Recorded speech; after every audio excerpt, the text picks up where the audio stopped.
This problem is number 19 from the 2007 AMC8 math competition. And there are really three nice ways that you can go about doing this problem, and all of them are instructive. The first two ways are based on patterns and number theory, and then the last way is kind of a more algebraic approach. The first way is looking at, so you're talking about positive integers, and we're talking about the difference of the squares of these positive integers. We'll get to the fact that their sum is less than 100 in a second. And so what that means is we're looking at these positive perfect squares. And as we start looking at the positive perfect squares, we immediately can notice a really nice pattern. 1, 4, 9, 16, 25, those are the positive perfect squares. And so the first pattern to notice is that the difference of them turns out to be the consecutive odd numbers.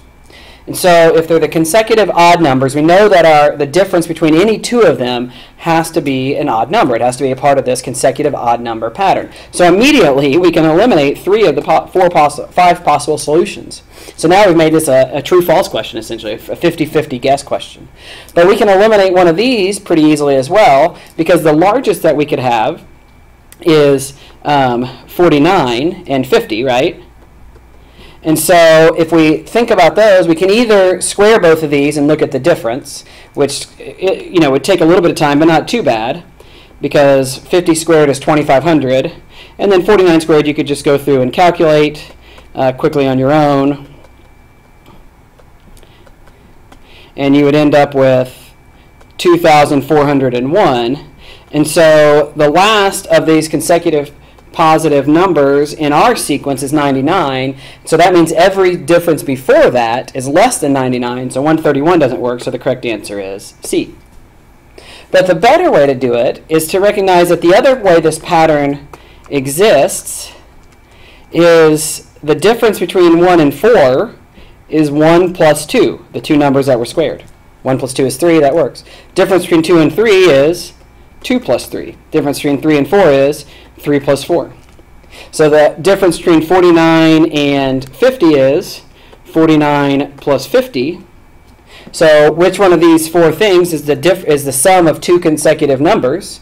That is going to be 39 plus 40, which is 79. And so we know that's the answer. 131 is also the difference of two squares, but it's the difference of 65 squared and 66 squared, whose sum is greater than 100. And so that's not a possibility as your answer, so the answer has to be C. The last way to do it is to do the difference of two squares. And this is where you find this pattern. The difference of two squares is x squared minus y squared.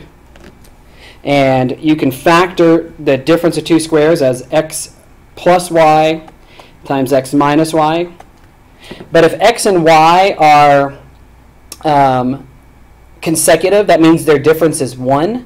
So this term here is just 1. So it turns out to be the difference of the squares is just what we talked about, which would be the sum. And the sum has to be an odd number that is less than 100, because the sum is less than 100. I already told you, and so the only one that's possible is 79. A lot of really good understanding of squares that really can help you out a lot at all different levels of math competitions, actually. They'll ask questions like this on some of the hardest math competitions where you need to really know something about the way square numbers relate to each other.